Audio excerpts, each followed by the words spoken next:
لیکن ان پر چھاپا مارنے کی بجائے ان کے پاس ایک مخبر عورت کو بھیجا۔ وہ ایک غریب سے مسلمان کسان کی بیوی تھی۔ اس کا خاوند بھی اپنی بیوی کی طرح بہت چالاک اور ہوشیار آدمی تھا۔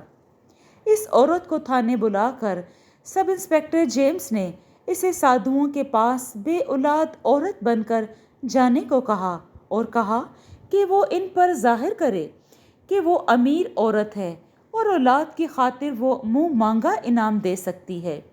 اس عورت کو واردات کا علم تھا، وہ اپنے کام میں ماہر تھی، اسے زیادہ سمجھانے کی ضرورت نہیں پڑی۔ اسی شام جب شام تاریکی میں بدل رہی تھی وہ تھانے آئی۔ میں اسے پہچان نہ سکا۔ اس نے ریشمی کپڑے پہن رکھے تھے، وہ کسی آسودہ حال گھر کی عورت لگتی تھی۔ جیمز اسے اندر لے گیا۔ مجھے ایسا رتبہ حاصل نہ تھا۔ بعد میں مجھے پتہ چلا کہ وہ سادھوؤں کے پاس گئی تھی۔ اس نے ان کے آگے رونے کی اداکاری کی اور سادھوؤں پر اتنا اعتبار جما لیا کہ سادھوؤں نے اسے کوئی ٹوٹکا بتایا تھا۔ ابھی مرے ہوئے بچے کو دل نکالنے کا راز سامنے نہیں آیا تھا۔ اسے اگلے روز بھی جانا تھا۔ وہ شام کو تھانے نہ آئی۔ جیمز اس کا انتظار کرتا رہا۔ وہ نہ آئی تو ہم سمجھے کہ وہ پیدل چلتے چلتے تھک گئی ہوگی اور گھر جا کر سو گئی ہوگی۔ صبح آ جائے گی۔ صبح اس کا خاوند آیا۔ اسے دیکھتے ہی جیمز نے اس سے پوچھا، تم آ گئے، تمہاری بیوی کیوں نہیں آئی؟ خاوند کے چہرے پر گھبراہٹ اور حیرت تھی۔ وہ بولا، میں تو اسے یہاں دیکھنے آیا تھا، کیا وہ یہاں نہیں آئی ہے؟ جیمز نے اسے بتایا کہ وہ تھانے میں نہیں آئی، ہم تو یہ سمجھتے تھے کہ وہ گھر چلی گئی ہوگی۔ خاوند نے بتایا کہ وہ گزشتہ شام اسے یہ بتا کر گھر سے نکلی تھی کہ سادھوؤں نے اس وقت پر اس کو آنے کا کہا ہے، اور میں تو یہی سمجھتا رہا کہ وہ وہاں سے رپورٹ لے کر آپ کو دے گی اور پھر اس کے بعد ہی گھر آئے گی۔ لیکن جب وہ گھر واپس نہیں آئی، وہ تھانے بھی نہیں آئی تھی، تو مجھے پریشانی ہوئی کہ شاید وہ تھانے چلی گئی ہو۔ وہ تھانے بھی نہیں آئی تھی۔ وہ بچی تو نہیں تھی کہ راستہ بھول گئی ہو، وہ یقیناً اغوا ہو گئی تھی۔ وہ اس قابل تھی کہ کوئی بھی اسے اغوا کر کے کہیں دور لے جا کر فروخت کر دیتا۔ جیمز یعنی کہ وہ عورت بہت خوبصورت اور دلکش حسن کی مالک تھی، جوان بھی تھی۔ جیمز دانشمند آدمی تھا۔ اس نے یہ شک ظاہر کیا کہ سادھوؤں کو معلوم ہو گیا ہوگا کہ یہ عورت مخبر ہے اور بچے کے دل کی سراغ رسانی کے لیے ان کے غار میں آئی ہے۔ اس قسم کے سادھوؤں میں پیشہ ور آدمی بھی ہوا کرتے تھے۔ جیمز نے کہا کہ یہ عورت سادھوؤں کے ساتھ دل والے ٹوٹکے کی ہو سکتا ہے کہ اس نے بات کی ہو، اسی لیے انہوں نے اس پر شک کیا ہوگا اور اسے غائب کروا دیا ہو۔ ٹونی جیمز نے اسی وقت سادھوؤں پر چھاپا مارنے کا انتظام کیا۔ آگے آگے دیہاتی مخبر بھیجے تاکہ وہ سادھوؤں پر نظر رکھیں اور اگر وہ چھاپے سے پہلے ہی کہیں بھاگنے کی کوشش کریں تو انہیں پکڑ لیا جائے۔ وہ علاقہ ایسا تھا کہ دور سے نظر نہیں آ سکتا تھا کہ پولیس آ رہی ہے۔ چھاپا مارا گیا۔ میں بھی ہمراہ تھا۔ تمام سادھو غار میں موجود تھے۔ جیمز نے انہیں غار سے باہر نکال دیا۔ یہ غار اونچا تھا۔ چونکہ یہ مٹی کا اونچا ٹیلہ تھا، اس لیے اسے اندر سے کھود کر کچھ وسیع اتنا بلند کر دیا گیا تھا کہ اچھے قد کا آدمی اندر کھڑا ہو سکتا تھا، اور کافی زیادہ جگہ تھی، یعنی کہ اسے وسیع بھی کیا گیا تھا۔ اس کے پیچھے ایک اور غار تھا۔ ہم نے ان کے سامان کی تلاشی لی۔ مرے ہوئے سانپ اور بچھو بھی برآمد ہوئے۔ سادھوؤں کا جو مہا سادھو تھا اس کا نام محنت تھا۔ وہ جیمز کو اپنی مخصوص زبان اور مخصوص انداز سے خوفزدہ کرنے کی کوشش کرنے لگا، لیکن جیمز عیسائی تھا، وہ ان کے منتر جنتر اور پھونکوں سے نہ ڈرا۔ اگر جیمز ہندو ہوتا تو ان سادھوؤں کا اتنا احترام کرتا کہ ان پر ہاتھ ہی نہ ڈالتا، اور اگر وہ مسلمان ہوتا تو اس ڈر سے سادھوؤں پر چھاپا نہ مارتا کہ ہندو اسے اپنے مذہب کی توہین کا مسئلہ بنا لیں گے۔ جیمز نے اپنی عادت کے مطابق کوئی پرواہ نہ کی۔ اس نے مہا سادھو کو الگ کر دیا اور کہا، تمہارے پاس 3 دنوں سے ایک عورت آ رہی ہے، وہ کہاں ہے؟ ہمارے پاس تو بہت سی عورتیں آتی ہیں، سادھو نے جواب دیا۔ ہم کسی بھی عورت کا کوئی حساب کتاب نہیں رکھتے کہ وہ کتنے دن کے لیے آتی ہے، کہاں سے آتی ہے اور کہاں چلی جاتی ہے۔ ہمارے پاس تو ہر روز ہی عورتیں آتی ہیں، اور اتنی زیادہ آتی ہیں کہ کسی کے چہرے سے پہچان نہیں کر سکتے کہ وہ بھی یہاں آئی ہو۔ اس نے ایسی بے نیازی سے کہا کہ جیسے اسے عورتوں سے کوئی دلچسپی نہیں۔ ٹونی جیمز نے اپنے مخبر کا حلیہ بتا کر پوچھا، وہ کل شام یہاں آئی تھی؟ جیمز نے بتایا۔ سادھو نے بتایا، یہی بتا دو کہ اسے کہاں غائب کر دیا تو میں یہی معاملہ ختم کر دوں گا۔ اگر تھانے چل کر بتاؤ گے تو اغوا اور جبری آبرو ریزی کے جرم میں بھی 10 سال کے لیے اندر کر دوں گا۔ مہا سادھو نے پھر انکار کیا۔ جیمز نے حکم دیا، سب کو تھانے لے چلو۔ مہا سادھو نے پھر بھی انکار کیا۔ جیمز نے حکم دیا، سب کو تھانے لے چلو۔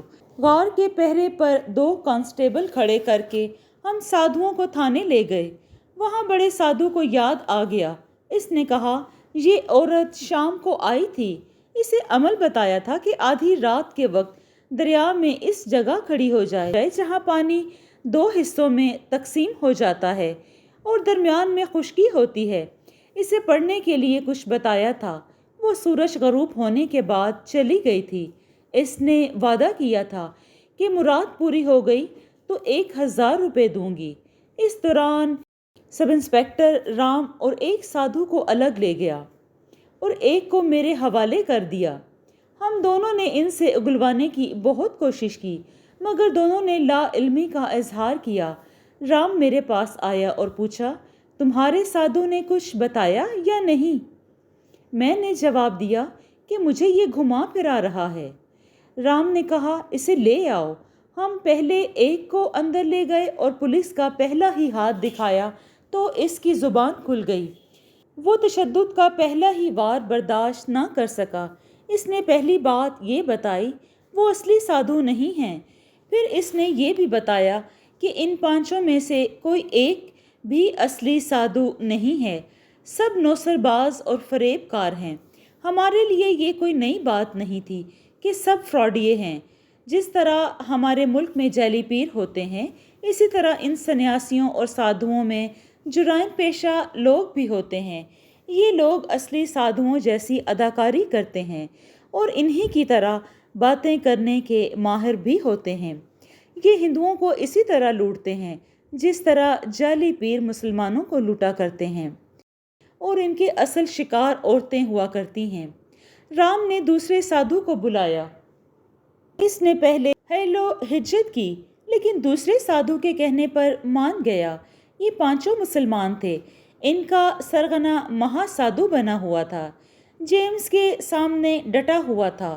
میں اور رام جیمز کے پاس گئے تو رام نے اس سادھو سے کہا، اب جانے دو استاد، تمہارے شاگرد مان گئے ہیں۔ ہم تمہیں اس جرم میں نہیں پکڑیں گے کہ تم نوسر بازی کر رہے ہو۔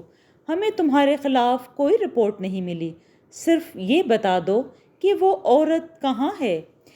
اسسٹنٹ سب انسپکٹر نے جب جیمز کو اس کے دوسرے ساتھیوں کے بیان کا بتایا تو جیمز غصے سے اٹھا اور لپک کر مہا سادھو کے بال اپنی مٹھی میں پکڑ لیے اور مروڑ کر اسے اٹھایا اور بڑی زور سے اسے فرش پر پٹک دیا۔ وہ پیٹھ کے بل گرا۔ جیمز اس کے پیٹ پر کھڑا ہو گیا۔ مہا سادھو بلبلا اٹھا اور چلانے لگا۔ مہا سادھو نے پھر بھی انکار کیا۔ جیمز نے حکم دیا، سب کو تھانے لے چلو۔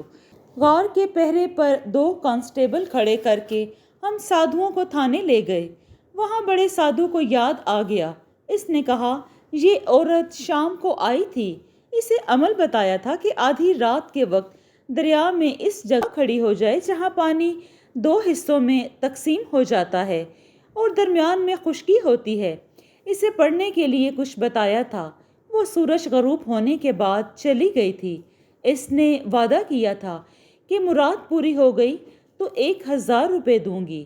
اس دوران سب انسپکٹر رام اور ایک سادھو کو الگ لے گیا اور ایک کو میرے حوالے کر دیا۔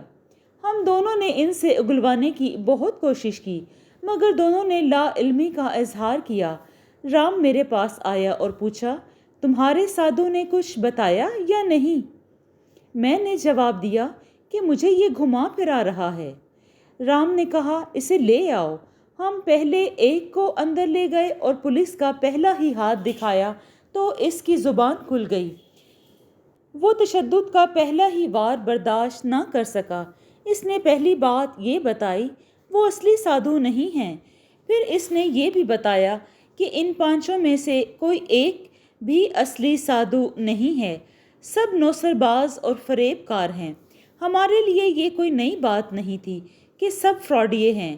جس طرح ہمارے ملک میں جعلی پیر ہوتے ہیں اسی طرح ان سنیاسیوں اور سادھوؤں میں جرائم پیشہ لوگ بھی ہوتے ہیں۔ یہ لوگ اصلی سادھوؤں جیسی اداکاری کرتے ہیں اور انہی کی طرح باتیں کرنے کے ماہر بھی ہوتے ہیں۔ یہ ہندوؤں کو اسی طرح لوٹتے ہیں جس طرح جعلی پیر مسلمانوں کو لوٹا کرتے ہیں اور ان کے اصل شکار عورتیں ہوا کرتی ہیں۔ رام نے دوسرے سادھو کو بلایا۔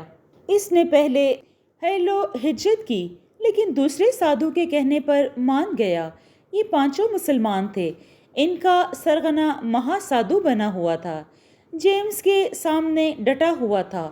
میں اور رام جیمز کے پاس گئے تو رام نے اس سادھو سے کہا، اب جانے دو استاد، تمہارے شاگرد مان گئے ہیں، ہم تمہیں اس جرم میں نہیں پکڑیں گے کہ تم نوسر بازی کر رہے ہو۔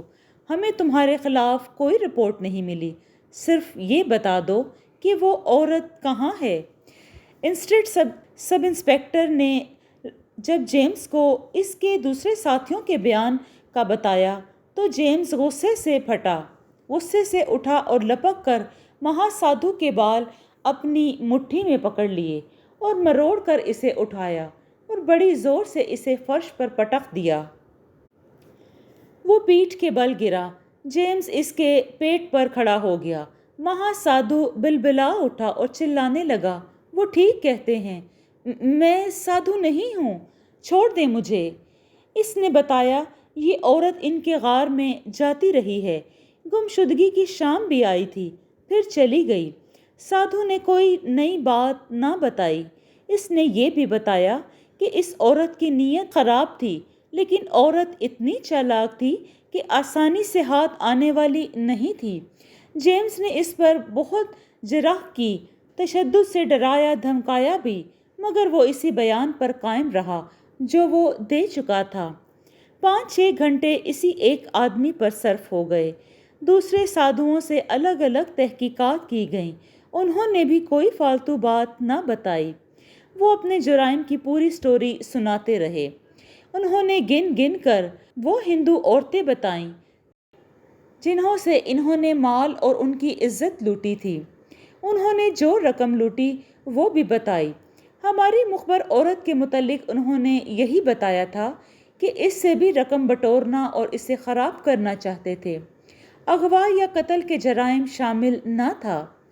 ان کے سرغنہ نے کہا کہ ان کے پاس خوبصورت لڑکیاں آتی رہتی ہیں، ان میں سے 1-2 کو آسانی سے غائب کر کے آگے چلایا جا سکتا تھا، قیمت بھی اچھی ملتی۔ رات کو یہ یقین ہونے لگا کہ ان مجرموں نے عورت کو غائب نہیں کیا۔ اب یہ شک ہونے لگا کہ ہماری عورت شام کے بعد سادھوؤں کے غار سے نکلی اور رات میں کسی رہزن یا بردہ فروش کے ہاتھ لگ گئی۔ ان سے پوچھا گیا کہ وہ کس راستے سے واپس گئی تھی۔ 5 سادھو اتنا ڈرے ہوئے تھے کہ بات کرتے ان کی زبانیں کانپتی تھیں۔ ان میں سے ایک سادھو نے وہ سمت بتائی جدھر وہ گئی تھی۔ جیمز نے اسے سوالوں کے جال میں پھنسا کر ایک کارآمد سراغ حاصل کر لیا۔ اس سادھو نے بتایا کہ جب عورت غار سے نکلی تو وہ باہر کھڑا تھا۔ اس عورت کو اپنی نوسر بازی کے جال میں اچھی طرح پھانسنے کے لیے اس نے بتانا شروع کر دیا کہ ان کا مہا سادھو معجزے کر سکتا ہے، اور یہ کہ سادھو اس سے جو فرمائش کرے وہ اسے پوری کر دے۔ وہ 15-20 قدم اس عورت کے ساتھ چلا، پھر عورت چلی گئی۔ سادھو کو کچھ دور آگے کسی مرد کی آواز سنائی دی۔ ویرانے میں اور رات کی خاموشی میں آواز بڑی صاف تھی۔ کوئی آدمی کہہ رہا تھا، ارے تم ادھر ویرانے میں کیا لینے آئی ہو؟ عورت نے ہنس کر کہا، تم کدھر جا رہے ہو؟ آدمی کی آواز آئی، ارے نیک بخت، اکیلی جاؤ گی؟ چلو میں تمہارے ساتھ چلتا ہوں۔ دونوں کے ہنسنے کی آوازیں سنائی دیں۔ سادھو اندھیرے میں یہ نہ دیکھ سکا کہ وہ آدمی کون تھا۔ سادھو نے پہلے یہ بات نہیں بتائی تھی۔ نہ بتانے کی وجہ اس نے یہ بتائی کہ وہ پولیس سے ڈرتا تھا۔ سب انسپکٹر جیمز کا شک تھا کہ وہ آدمی اس عورت کا خاوند ہوگا۔ اس عورت کو بدکاری کے شک میں قتل کر دیا ہو شاید، مگر خاوند نہیں تھا تو کوئی ایسا آدمی ہوگا جسے عورت اچھی طرح جانتی ہوگی۔ اس وقت اس کا خاوند تھانے میں موجود تھا۔ اس سے پوچھا گیا کہ وہ رات گھر سے کہیں باہر گیا تھا۔ اس نے بتایا کہ وہ اپنے 2 چھوٹے چھوٹے بچوں کو چھوڑ کر کہیں نہیں جا سکتا تھا۔ اس سے یہ بھی پوچھا گیا کہ گاؤں میں کوئی ایسا آدمی ہے جس کی اس کی بیوی کے ساتھ زیادہ بے تکلفی ہو۔ اس میں خاوند نے 5-6 نام بتائے۔ یہ مسئلہ تو الگ رہ گیا تھا کہ مرے ہوئے بچے کے سینے سے دل کس نے نکالا تھا۔ اب اس عورت کے اغوا کا مسئلہ پریشان کرنے لگا۔ جیمز نے 2 مخبروں کو بلایا اور انہیں اس جگہ لے گیا جہاں سادھو کے بیان کے مطابق اس عورت کو وہ آدمی ملا تھا۔ سادھو بھی ساتھ تھا۔ وہاں سے اس نے وہ سمت بتائی جدھر سے وہ آوازیں سنائی دے رہی تھیں۔ وہاں سے مخبر تلاش میں چل دیے۔ عورت کے ہمراہ جیمز بھی تھا۔ تقریباً 100 گز چلنے کے بعد پتھریلی زمین آ گئی۔ کوئی 2 فرلانگ دور گدھوں کا رش دکھائی دیا۔ جیمز شک کی بنا پر ادھر چل پڑا۔ اچانک سامنے ایک کتا آتا دکھائی دیا۔ قریب آنے پر دیکھا کہ اس کے منہ میں کسی انسان کا بازو دبا ہوا تھا جو کوہنی سے الگ تھا۔ ہمارے ایک کانسٹیبل نے پتھر مار کر کتے کو مار بھگایا۔ ہم سب نے کتے کو گھیرنے کی کوشش کی اور اسے پتھر بھی مارتے رہے۔ اس کے منہ سے بازو گر پڑا جو ایک کانسٹیبل نے اٹھا لیا۔ یہ کسی عورت کا بازو تھا۔ کتا ادھر سے آیا تھا جہاں گدھوں کا غول نظر آ رہا تھا۔ قریب جانے پر دیکھا گدھ ایک کھڈے میں بھرے ہوئے ہیں۔ ہم نے پتھر مار مار کر گدھوں کو اڑایا۔ کھڈے میں سے ایک دلخراش منظر ہمارا منتظر تھا۔ ایک انسانی جسم جو ہڈیوں کا پنجہ لگ رہا تھا، سر الگ پڑا تھا۔ بال اس بات کی نشاندہی کرتے تھے کہ یہ عورت کا سر ہے۔ چہرہ اتنا خراب ہو چکا تھا کہ پہچان بالکل مشکل سے ہو رہی تھی۔ کپڑوں سے یہ شناخت ہوئی کہ یہ ہماری مخبر عورت تھی۔ جسم کے باقی حصوں کی یہ حالت تھی کہ صرف ہڈیاں رہ گئی تھیں۔ دونوں ٹانگیں اور بازو الگ ہو چکے تھے۔ ایک بازو کتا اٹھا کر لے گیا تھا جو اب ہمارے پاس تھا۔ کہیں کہیں گوشت نظر آتا تھا۔ گدھوں نے گوشت کا بالکل صفایا کر دیا تھا۔ کھڈ میں ایک گڑھا تھا۔ مٹی کچی تھی۔ ہم دیکھتے ہی جان گئے کہ گدھوں نے لاش اس گڑھے سے نکالی ہے۔ گڑھا زیادہ گہرا نہیں تھا۔ لاش کی حالت ایسی تھی کہ یہ معلوم کرنا ناممکن تھا کہ اسے کس طرح قتل کیا گیا ہے اور قتل سے پہلے اس کے ساتھ کیا سلوک کیا گیا ہے۔ اس عورت کا خاوند ساتھ تھا۔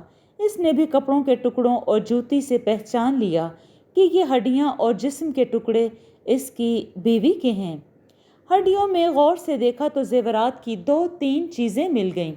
اس سے ظاہر ہوتا تھا کہ قاتل رہزن نہیں تھا، ورنہ وہ سونے کی انگوٹھی اور زیورات چھوڑ کر نہ جاتا۔ قتل کی وجہ کچھ اور ہو سکتی تھی۔ اور وجہ کیا تھی؟ پہلا شبہ خامد پر تھا، دوسرا شبہ اس آدمی پر تھا جس کے اس عورت کے ساتھ تعلقات تھے۔ سادھو نے اندھیرے میں جو باتیں سنی تھیں اس سے معلوم ہوتا تھا کہ یہ آدمی مقتولہ کے ساتھ بے تکلف تھا۔ ایک شک یہ بھی تھا کہ مقتولہ نے سادھوؤں سے بچے کے دل کا راز حاصل کر لیا تھا، جسے چھپانے کے لیے انہوں نے اسے قتل کر دیا۔ لاش کی ہڈیاں اور ٹکڑے اٹھا کر ہم تھانے لے گئے اور ڈاکٹر کے پاس پوسٹ مارٹم کے لیے بھیج دیے۔ مقتولہ کے خاوند اور 5 سادھوؤں کا مشتبہ قرار دے کر شامل تفتیش کر لیا گیا اور تفتیش کا سلسلہ چل نکلا۔ سادھوؤں سے پوچھا گیا کہ وہ بے اولاد عورتوں کو کیسے کیسے ٹوٹکے بتایا کرتے تھے۔ انہوں نے بہت سے اوٹ پٹانگ ٹوٹکے بتائے۔ جیمز نے پوچھا کہ کوئی ایسا ٹوٹکا بھی ہے جس کا تعلق دودھ پیتے بچے کے دل سے ہو؟ گروہ کے سرغنہ نے بتایا، نوزائیدہ بچے کا دل نکال کر کسی محلول میں رکھا جاتا ہے، پھر اسے پکا کر کسی بے اولاد عورت کو کھلایا جاتا ہے۔ جیمز نے یہ معلوم کرنے کے لیے کہ اس نے کس عورت کو یہ ٹوٹکا بتایا ہے، اس پر 3rd ڈگری استعمال کی، مگر وہ انکار کرتا رہا۔ وہ کہتا رہا کہ وہ سادھو نہیں، جرائم پیشہ ہے۔ اس گاؤں میں جہاں کے بچے کا دل نکالا گیا تھا، ہمارے 2 مخبر موجود تھے۔ غالباً 2 روز بعد ایک مخبر نے تھانے میں آ کر اطلاع دی کہ اس گاؤں میں ایک عامل رہتا ہے جس کے قبضے میں جنات بتائے جاتے ہیں۔ اس کے پاس ایک جوان عورت چارپائی پر رسیوں سے باندھ کر لائی گئی ہے۔ اس کے منہ میں کپڑا ٹھونسا ہوا تھا۔ گاؤں کے لوگ تماشا دیکھنے جمع ہو گئے۔ چارپائی عامل کے گھر لے جائی گئی۔ لوگ باہر کھڑے رہے۔ کچھ دیر بعد اندر سے اس عورت کی چیخیں اٹھیں۔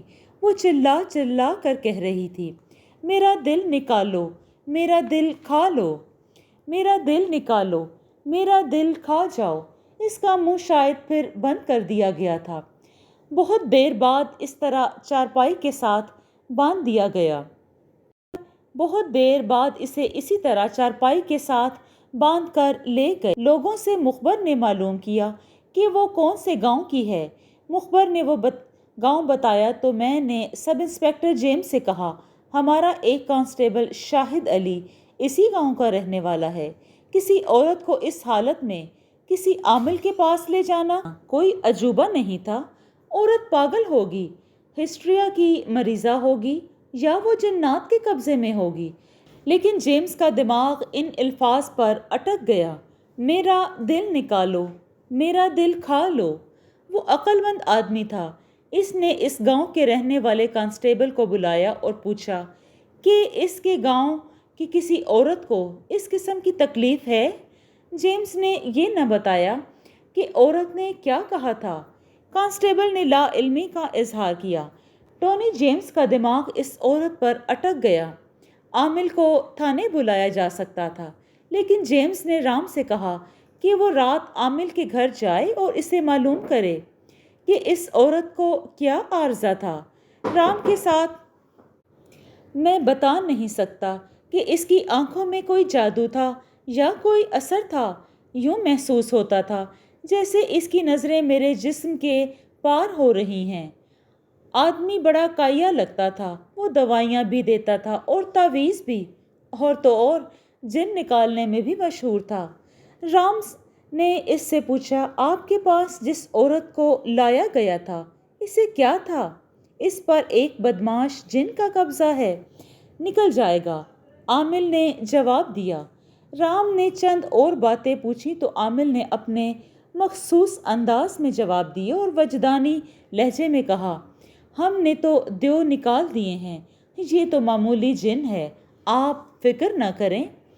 میں آپ سے اس عورت کی خیریت معلوم کرنے نہیں آیا، رام بولا، میں آپ سے مشورہ اور رہنمائی لینے آیا ہوں۔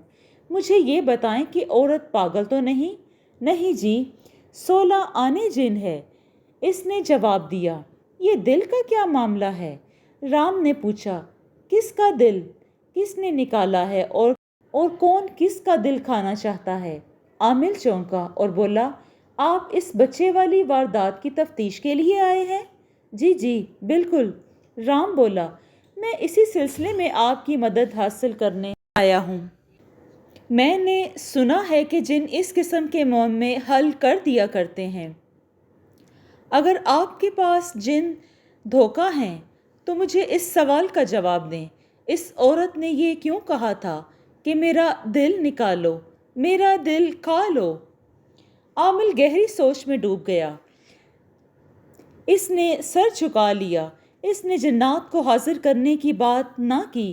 بہت دیر بعد اس نے سر اٹھایا اور کچھ دیر تک رام کے منہ کی طرف دیکھتا رہا۔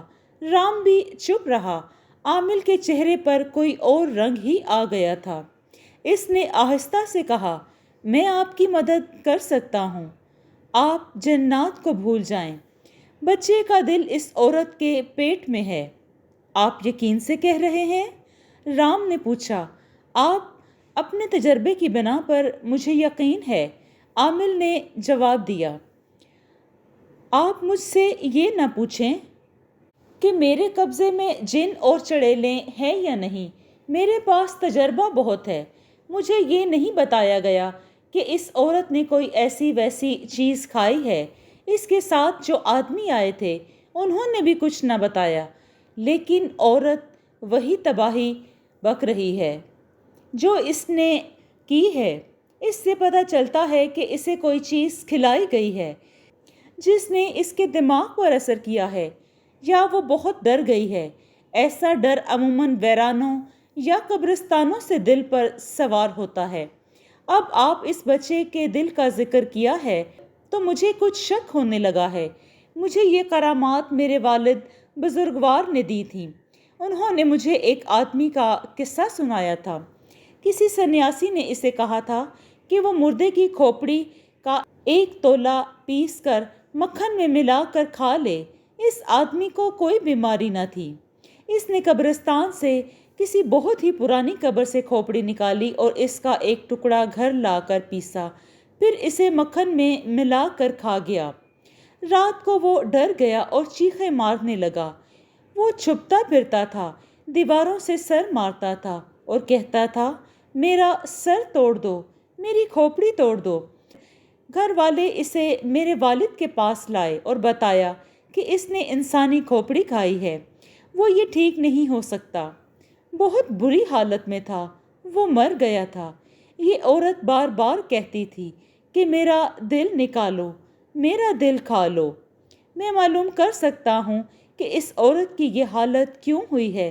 میرے پاس ایک دوائی ہے جو اسے سنگھا کر میں اس کے گھر والوں سے بھی پوچھنے کی کوشش کروں گا کہ اسے کیا کھلایا گیا ہے۔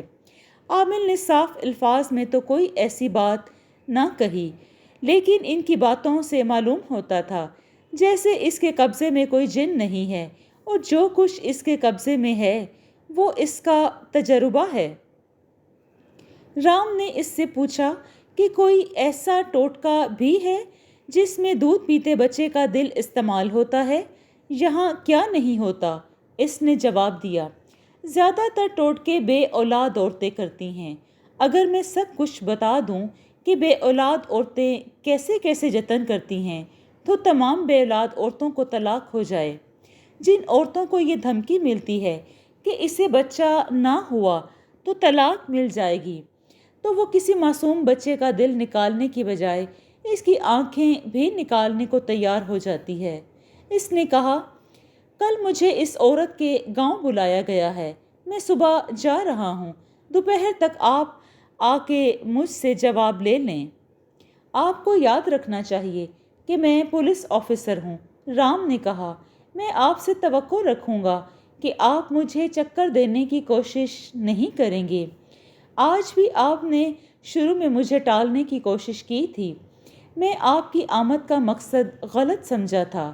اس نے کہا، میں یہ سمجھا تھا کہ آپ اپنے کانسٹیبل کی بیوی کے متعلق فکر مند ہیں اور مجھے پولیس کا رعب دے کر یہ کہیں گے کہ میں اس کا علاج توجہ سے کروں۔ میں حیران ہوا کہ یہ کون سی کانسٹیبل کی بیوی کا ذکر لے بیٹھا ہے۔ رام نے پوچھا، آپ کس کی بات کر رہے ہیں؟ عامل میری اور رام کی حیرت پر حیران ہوا اور بولا، کیا آپ کو معلوم نہیں کہ یہ عورت آپ کے تھانے کے کانسٹیبل شاہد علی کی بیوی ہے؟ حیرت زدہ نظروں سے میری طرف دیکھنے لگا۔ میں بھی حیرت سے اسے دیکھنے لگا۔ مجھے یاد آیا کہ جب سب انسپکٹر جیمز نے شاہد علی سے پوچھا تھا کہ تمہارے گاؤں کی کسی عورت پر اسیب سوار ہے تو شاہد علی نے لا علمی کا اظہار کیا تھا۔ مجھے یاد آ گیا کہ شاہد علی کی شادی کو 10 سال گزر گئے اور وہ بے اولاد تھا۔ وہ بہت پریشان رہنے لگا تھا۔ وہ تعویذوں، مزاروں، پیروں اور خانقاہوں کی باتیں کرتا رہتا تھا۔ اب وہ 15 دنوں کی چھٹی لے کر گیا تھا۔ کہتا تھا کہ کسی خانقاہ پر کسی پیر کے پاس جائے گا۔ عالم نے رام کو کچھ اور باتیں بتائیں اور ہم وہاں سے تھانے چل پڑے۔ میں نے راستے میں رام کو یاد دلایا کہ کانسٹیبل شاہد علی بھی بے اولاد ہے اور پریشان رہتا ہے، اور یہ بھی کہ اس نے کہا تھا کہ اسے معلوم نہیں کہ اس کے گاؤں کی کسی عورت کو اسیب ہے۔ رام نے بھی شک کا اظہار کیا۔ تھانے جا کر ہم نے جیمز کو پوری رپورٹ دی۔ اس نے مجھے اور رام سے کہا کہ شاہد علی پر نظر رکھی جائے اور اسے کہیں بھی باہر نہ جانے دیا جائے۔ اگر وہ بتا دیتا کہ اس کی بیوی کو کوئی پراسرار تکلیف ہو گئی ہے تو اس پر شک نہ کیا جاتا۔ اس نے جھوٹ بول کر اپنے آپ کو مصیبت میں ڈال لیا۔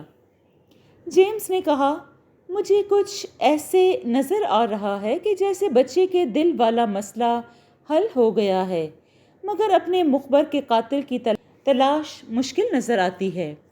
دوسرے دن کانسٹیبل شاہد علی نے مجھ سے پوچھا کہ میں رات رام کے ساتھ کہاں گیا تھا۔ میں نے جھوٹ بولا۔ میں نے اسے غور سے دیکھا۔ وہ زیادہ ہی پریشان نظر آ رہا تھا۔ بعد دوپہر میں رام کے ساتھ عامل کے گاؤں گیا۔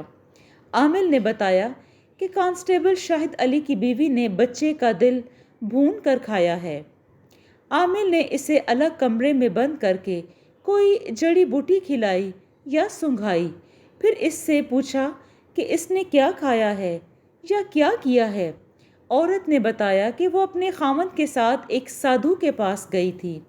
یہ کوئی اور سادھو تھا۔ اس نے بتایا تھا کہ 2-3 ماہ کی عمر کا بچہ مر جائے تو جس رات اسے دفن کیا جائے، اسی رات اسے قبر سے نکال کر اس کا دل نکال کر آگ پر بھون کر کھلایا جائے۔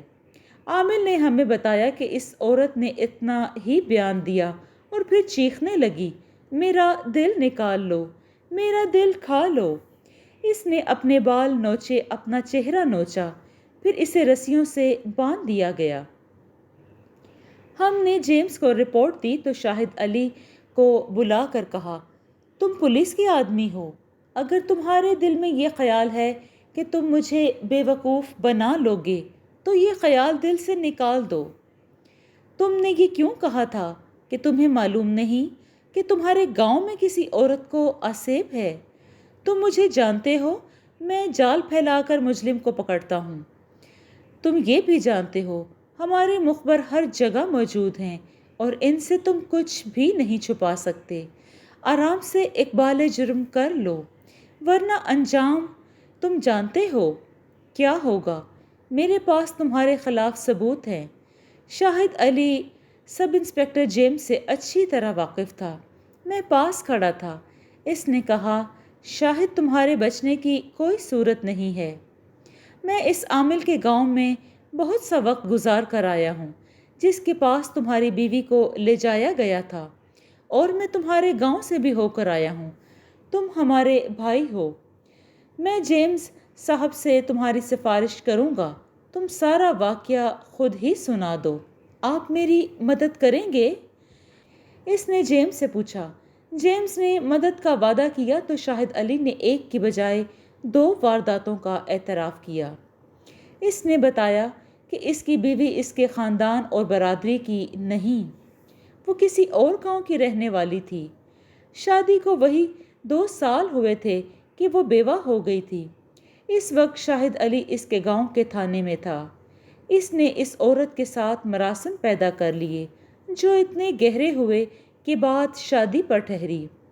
شاہد علی کی برادری نے اس عورت کو بہت پریشان کیا۔ شاہد علی کو اس کے خلاف اکسایا اور بھڑکایا بھی گیا، لیکن یہ محبت کا معاملہ تھا۔ شاہد علی کی بیوی کے پیچھے رشتہ داروں کے ساتھ لڑائی جھگڑے تک کی نوبت آ گئی۔ شاہد علی دلیر آدمی تھا اور پولیس کانسٹیبل بھی تھا۔ اس نے سب کو دبا لیا۔ 3 سے 4 سال گزر گئے، مگر اس کے ہاں اولاد نہ ہوئی۔ یہ اس کی بیوی کا جرم تھا، جو کسی بھی بیوی کے سسرال والے معاف نہیں کیا کرتے۔ شاہد علی کے والدین نے ایک بار پھر چمگوئیاں شروع کر دیں۔ 7 رشتہ دار بھی مل گئے۔ شاہد علی حکیموں اور سیانوں کے پاس گیا، جس نے جو نسخہ یا طریقہ بتایا اس نے آزمایا، مگر نتیجہ وہی 0 رہا اور سال گزرتے چلے گئے۔ آپ جانتے ہیں کہ جس مرد کی اولاد نہ ہو اور اس میں اپنی مردانگی کی توہین سمجھتا ہے، اس لیے بے اولاد عورت کو طلاق مل جاتی ہے، نقص خواہ خاوند میں ہی ہو۔ شاہد علی کے دل میں بیوی کی محبت اتنی گہری اتری ہوئی تھی کہ اس نے طلاق کا نام دل میں نہ آنے دیا۔ محبت کے علاوہ شاہد علی نے یہ بھی سوچ لیا تھا کہ اس کے رشتہ دار پہلے روز سے اسے کہہ رہے تھے کہ اسے طلاق دے دو، مگر وہ ڈٹا رہا۔ اب رشتہ داروں کو ایک اور بہانہ مل گیا تھا۔ 2 گھروں سے اس کے رشتے بھی آئے، لیکن اس نے اپنی شکست سمجھا اور اس نے یہ بھی سوچا کہ جو عورت اپنے گھر اور عزیزوں کو چھوڑ کر اس کے ساتھ آ گئی، اب وہ کہاں جائے گی؟ اس کے ساتھ کوئی شادی نہیں کرے گا۔ شاہد علی نے اپنی بیوی کی قربانی کے جواب میں قربانی دینے کا فیصلہ کیا۔ اس نے ہمارے تھانے میں اپنا ٹرانسفر کروا لیا۔ اس تھانے میں اسے 1 ہی سال گزرا تھا۔ آخر وہ دن بھی آ گئے۔ شادی کو 10 سال گزر چکے تھے۔ شاہد علی تھانے سے 15 دن کی چھٹی لے کر گیا تھا۔ اسے کسی نے 5-6 میل دور ایک سادھو کا پتہ دیا تھا۔ شاہد علی اس کے پاس پہنچا۔ سادھو نے جتنی رقم مانگی تھی اس نے دی۔ سادھو اسے ایک ٹوٹکا بتایا کہ 3 ماہ کے اندر اندر بچے کا دل نکال کر اپنی بیوی کو کھلا دو تو وہ امید سے ہو جائے گی۔ اس کے علاوہ اور کوئی علاج نہیں ہے۔ اس سے پہلے شاہد علی کئی ٹوٹکے کر چکا تھا۔ اس نے جنگل میں گھوم پھر کر بڑی مشکل سے ایک سانپ مارا اور اس پر ٹوکرا رکھ کر بیوی کو نہلایا بھی۔ اس نے رات کے وقت قبرستان سے ایسی قبر جو بہت پرانی ہونے کی وجہ سے بہہ گئی تھی، انسانی کھوپڑی کے ٹکڑے نکالے اور ایک حکیم سے اس کی دوائی بنوائی۔ یہ بھی ہربا ناکام ہو گیا۔ کسی بچے کا دل حاصل کرنا ممکن نہ تھا۔ ایک ہی طریقہ تھا کہ کسی کا دودھ پیتا بچہ اغوا کیا جائے، پھر اسے قتل کر کے اس کا دل نکالا جائے۔ شاہد علی نے اپنی بیوی کو یہ ٹوٹکا بتایا کہ یہ ٹوٹکا کرنا ہے اور کسی کا بچہ اٹھانا ہے۔ بیوی ڈر گئی۔ شاہد علی کی چھٹی ختم ہونے میں چند دن باقی تھے اور ایک روز وہ گاؤں کے قریب سے گزرا جس کے بچے کی لاش قبر سے نکالی گئی تھی۔ اس نے قبرستان کے طرف ایک جنازہ جاتے دیکھا۔ اس نے دیکھا کہ میت جس آدمی نے اٹھا رکھی ہے وہ کسی چھوٹے بچے کی ہے۔ وہ جنازے میں شامل ہو گیا اور آدمی سے پوچھا، بچہ کس کا ہے اور کتنی عمر کا ہے؟ اسے پتہ چلا کہ بچہ ابھی 3 ماہ کا بھی نہیں ہوا تھا۔ شاہد علی نے بچے کا دل نکالنے کا ارادہ کر لیا۔ جنازے سے فارغ ہو کر وہ اپنے گاؤں گیا۔ اگر اس کے گھر کے حالات اس روز نہ بگڑے ہوتے تو شاہد اتنا بھیانک جرم نہ کرتا۔ وہ گھر گیا تو اس کی بیوی رو رہی تھی اور اس کی ماں اسے گالیاں بک رہی تھی۔ وہ شاہد پر بھی برسنے لگی۔ اس نے اسے بے اولاد ہونے کے طعنے دیے، منحوس کہا اور جو منہ میں آیا بک ڈالا۔ فضا اتنی خراب تھی جس سے شاہد کا دماغ بھی خراب ہو گیا۔ وہ کوئی اعلیٰ تعلیم یافتہ اور سلجھا ہوا آدمی تو تھا نہیں۔ 3 جماعت پاس کانسٹیبل تھا اور 7 دیہاتی بھی۔ اس کی ماں نے چلا کر اس کی بیوی جب ہی اس کے گھر میں رہے گی جب ہی اس کے گھر میں رہے گی، جب اس کی اولاد ہوگی۔ یہ سن کر اس نے دل میں مرے ہوئے بچے کا دل نکالنے کا ارادہ پکڑ لیا۔ رات کو وہ بیوی کو بتا کر چل دیا کہ اس کے پاس ایک بیلچہ اور ایک چاقو تھا۔ اسے معلوم تھا کہ بچے کی قبر کہاں ہے۔ بچے کی قبر کھودنا کوئی مشکل کام نہ تھا۔ 3 ماہ کے بچے کی قبر چھوٹی سی تھی، قبر تازہ تھی۔ شاہد علی کو مٹی نکالنے میں بہت زیادہ وقت نہ لگا۔ قبر پر سلیب تھا۔ اس نے سلیب ہٹایا، بچے کی لاش باہر نکال لی، چاقو سے اس کے پسلیوں کے نیچے کی طرف سے چاک کیا اور ہاتھ اندر ڈال کر اس کا دل نکال لیا۔ چاقو تیز تھا، اندھیرے میں بھی اس نے اپنا کام صحیح طریقے سے کر لیا۔ لاش دوبارہ قبر میں رکھی اور سلیب اپنی جگہ جمانے کی بجائے قبر میں ڈال دیا اور جلدی جلدی اوپر سے مٹی بھر دی۔ مٹی قبر میں جا کر بیٹھ گئی، جس سے قبر کی شکل بگڑ گئی۔ شاہد علی اگر صحیح طریقے سے قبر بند کرتا تو شاید کسی کو شک نہ ہوتا، لیکن جرم کے ارتکاب کے لیے صرف دلیری اور جذبات کی نہیں، عقل کی بھی ضرورت ہوتی ہے۔ وہ دل نکال کر لے گیا۔ گھر میں سب سوئے ہوئے تھے، صرف بیوی جاگ رہی تھی، کیونکہ اسے معلوم تھا کہ اس کا شوہر کون سی خطرناک مہم پر گیا ہوا ہے۔ شوہر آ گیا۔ اس نے اپنی بیوی سے کہا کہ چولہا جلاؤ اور یہ دل بھون کر کھا جاؤ۔ شاہد علی نے اپنے اقبالی بیان میں اپنی بیوی کا یہ رد عمل بتایا کہ اس نے جب بچے کا چھوٹا سا دل اپنے ہاتھ میں لیا تو اس کا ہاتھ کانپ رہا تھا، اس کا رنگ پیلا پڑ گیا۔ اس نے شاہد علی کی طرف دیکھا تو اس کی بیوی کی آنکھوں کے ڈیلے باہر کو آ رہے تھے۔ مختصر یہ کہ خوف نے اس کی جان نکال دی تھی۔ شاہد علی نے اسے حوصلہ دیا، بلکہ اپنے ہاتھوں سے دل کے 4 ٹکڑے کر کے گھی میں تلے اور بیوی کو کھلا دیے۔ دل کھاتے ہی اس کی بیوی کی حالت غیر ہونے لگی۔ رات جاگتے گزر گئی۔ صبح اس کی بیوی کی دماغی حالت اور زیادہ بگڑ گئی۔ اس نے ہذیان بکنا شروع کر دیا۔ گھر میں اور کسی کو علم نہ تھا کہ اصل حقیقت کیا ہے۔ شاہد علی نے رات کے اندھیرے میں جرم تو کر لیا، مگر دن کی روشنی میں اس کے دل پر خوف سوار ہو گیا۔ اس نے اپنی بیوی کو چوری چھپے دیسی شراب پلا دی جو وہاں عام مل جاتی تھی۔ اس سے وہ سنبھل گئی اور سو گئی۔ شاہد علی پولیس کا آدمی تھا۔ اس سے خیال آیا کہ وہ قبر کو صحیح طریقے سے بھر کر نہیں آیا تھا، ہو سکتا ہے اس کا جرم بے نقاب ہو جائے۔ وہ قبر دیکھنے قبرستان کی طرف چلا گیا۔ ابھی وہ راستے میں ہی تھا کہ اسے ایک آدمی ملا جس نے کانوں پر ہاتھ رکھ کر اسے بتایا، بھائی صاحب، ظلم تو دیکھو، انسان بھی بھیڑیے بن گئے ہیں۔ رات کو کوئی آدمی ایک بچے کی قبر کھود کر اس کا دل نکال کر لے گیا ہے۔ قبرستان میں پولیس آئی ہوئی ہے۔ سب کہتے ہیں کہ بچے کا دل کسی انسان نے سینہ چاک کر کے نکالا ہے۔ کوئی درندہ اس طرح نہیں کر سکتا۔ شاہد علی وہیں سے واپس آ گیا اور اس نے مخبروں کی طرح یہ دیکھنا شروع کر دیا کہ پولیس کیا کارروائی کرتی ہے۔ تھانے کے ایک ہندو کانسٹیبل کا نام لے کر شاہد علی نے بتایا کہ اس نے ہندو سے چوری ملاقات کر کے معلوم کر لیا کہ کیا کارروائی ہو رہی ہے۔ دوسرے دن بچے کے گاؤں جا کر اس نے چوکیدار سے بھی کچھ باتیں معلوم کر لیں۔ اس کی ملاقات مقتولہ عورت سے بھی ہوئی۔ شاہد علی کو سب جانتے تھے، ہر کسی کو معلوم تھا کہ وہ پولیس میں ہے، اس لیے کوئی بھی اس سے کوئی بات نہ چھپاتا تھا۔ اسے یہ بھی پتہ چل گیا کہ مخبر عورت کو استعمال کیا جا رہا ہے۔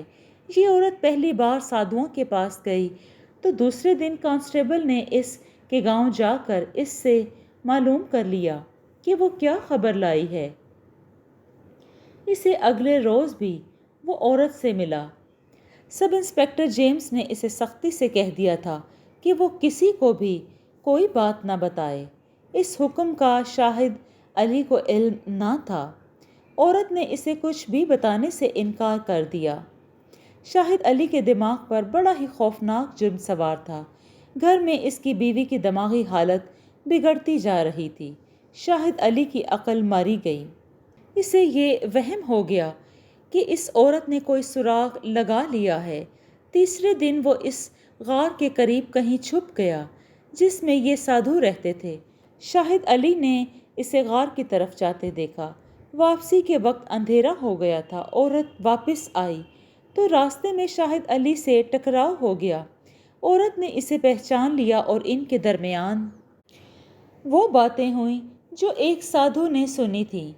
انہی باتوں سے ہم نے اندازہ لگایا کہ عورت کو ایک ایسا آدمی ملا جو اسے اچھی طرح جانتا تھا۔ شاہد علی نے اس سے کہا کہ وہ رات کے وقت اس خطرناک جگہ سے اکیلی نہ جائے، وہ اس کے ساتھ چلے گا۔ اس عورت کو ایک اور راستے پر یہ کہہ کر ڈال دیا کہ یہ چھوٹا راستہ ہے، اور پھر عورت سے پوچھا کہ وہ کیا حاصل کر چکی ہے۔ عورت نے اسے بتایا کہ سب انسپکٹر نے اسے بڑا سخت حکم دیا ہے کہ کسی کو کچھ نہ بتانا۔ شاہد علی نے عقل سے کام لیا، پولیس کا رعب جھاڑا۔ عورت بگڑ گئی۔ اس نے کہا، تم 2 ٹکے کے سپاہی ہو، میں تو سب انسپکٹر بھی مٹھی میں رکھتی ہوں۔ شاہد علی اور زیادہ رعب جھاڑ کر کہا، بتاؤ تمہاری رپورٹ کیا ہے؟ عورت نے جواب دیا، تم کیوں اتنی دلچسپی لے رہے ہو؟ گاؤں آ کر جاسوسی کرتے ہو، اب پھر میرے پیچھے پڑ گئے ہو۔ تم شاید ملزم کو جانتے ہو۔ تکرار اور بڑھی تو عورت نے کہا، میں انسپکٹر کو بتاؤں گی کہ تم مجھ سے پوچھ گچھ کرتے ہو۔ شاہد علی نے بات بگڑتی دیکھی تو چھلانگ لگا کر مخبر عورت کی گردن دبوچ لی اور اسے جان سے مار دیا، کیونکہ وہ اسی ارادے سے آیا تھا۔ اس نے ہاتھ میں گز بھر لمبا موٹا ڈنڈا تھا جس کے ساتھ نیزے کی انی لگی ہوئی تھی۔ اس نے لاش کندھوں پر اٹھائی اور ایک گہرے کھڈ میں اتر گیا۔ پتھریلی زمین نہیں تھی۔ اس نے برچھی سے زمین کھودی اور لاش وہاں رکھی اور اوپر سے مٹی ڈال دی۔ گھڑا گہرا نہیں تھا اور وہ گھر چلا گیا۔ اس نے بیوی کو نہ بتایا کہ وہ کیا کارنامہ سر انجام دے کر آ رہا ہے۔ بیوی کو تو ہوش ہی نہ تھا کہ اس کا شوہر گھر میں ہے یا کہاں ہے۔ وہ ہذیانی حالت میں مبتلا تھی۔ اسی روز اس کی یہ حالت ہو گئی کہ اپنے بال اور چہرہ نوچنے لگی، اپنے کپڑے پھاڑ ڈالے اور چلانے لگی، میرا دل نکالو، میرا دل کھا لو۔ شاہد علی کی اپنی حالت بھی بگڑنے لگی۔ اسی رات اس نے خواب میں ایک بچہ دیکھا جس کی عمر 3 ماہ کے قریب تھی۔ بچہ اس کے سینے پر لیٹا ہوا تھا۔ وہ کبھی ہنستا، کبھی روتا، پھر بچہ اس کے سینے میں داخل ہو گیا۔ شاہد علی کی آنکھ کھل گئی۔ وہ اتنا ڈرا ہوا تھا کہ اس کا سارا جسم پسینے میں ڈوب گیا۔ اس کی بیوی سو گئی تھی، وہ بھی اچانک اٹھ گئی اور چیخنے چلانے لگی۔ گھر والے جاگ اٹھے۔ گاؤں کے آس پڑوس کی 3-4 عورتیں بھی آ گئیں۔ اس وقت تک اسی گاؤں میں ایک آدمی اس کی بیوی پر دم درود کرتا رہا۔ اس نے بتایا کہ تمہاری بیوی پر آسیب ہے۔ پھر اسے ایک اور جگہ لے گئے۔ وہاں سے تعویذ ملے اور تصدیق ہوئی کہ واقعی آسیب ہے۔ اس کے بعد عامل کی باری آئی جو اس بچے کے گاؤں میں رہتا تھا۔ اب تو عورت کی حالت اتنی بگڑ گئی تھی کہ مردوں کے قابو میں نہیں آتی تھی۔ تمام گاؤں والے اسے آسیب زدہ سمجھ رہے تھے۔ شاہد علی کی چھٹی ختم ہو گئی تھی، وہ شکست خوردہ ہو گیا تھا۔ اس کی دلیری اور جواں مردی جواب دے گئی تھی۔ یہی وجہ تھی کہ اس نے اقبال جرم کرنے میں دیر نہیں لگائی، ورنہ پولیس کے کسی آدمی سے اقبال جرم کروانا اتنا آسان نہیں ہوتا۔ عامل نے ہماری بہت مدد کی۔ اس نے اپنی دوائی ڈاکٹر کو بھی دکھائی جو اس نے شاہد علی کی بیوی کو دی تھی۔ وہ کہتا تھا کہ اس کا اثر عارضی ہوتا ہے۔ اس کے علاوہ اس نے کمرے میں مریضہ کو تنہا رکھ کر کہا تھا کہ جب تک وہ بتائے گی نہیں کہ اس نے کیا کھایا ہے یا کیا غلط حرکت کی ہے، اس کی جان پر عذاب رہے گا۔ اس نے بتایا کہ اس کے شوہر نے اسے انسانی بچے کا دل کھلایا ہے۔ سب انسپکٹر جیمز نے شاہد علی سے وعدہ کیا تھا کہ اس کی مدد کرے گا۔ لیکن شاہد علی کے دونوں جرائم اتنے بھیانک تھے کہ جیمز نے پوری محنت اور دیانتداری سے کیس تیار کیا۔ شاہد علی کو بچے کا دل نکالنے کے جرم میں 10 سال قید اور قتل کے جرم میں عمر قید ہوئی۔ اس کی بیوی ٹھیک نہ ہو سکی اور تھوڑے ہی عرصے کے بعد وہ یہ دنیا چھوڑ گئی۔ جی دوستو، آپ کو یہ کہانی کیسی لگی؟ اگر آپ کو یہ کہانی پسند آئی ہے تو اس کو لائک اور شیئر کیجیے اور کمنٹ میں اپنی رائے کا اظہار ضرور دیں۔ خوش رہیں، اپنا اور اپنوں کا بہت سا خیال رکھیں۔ شکریہ۔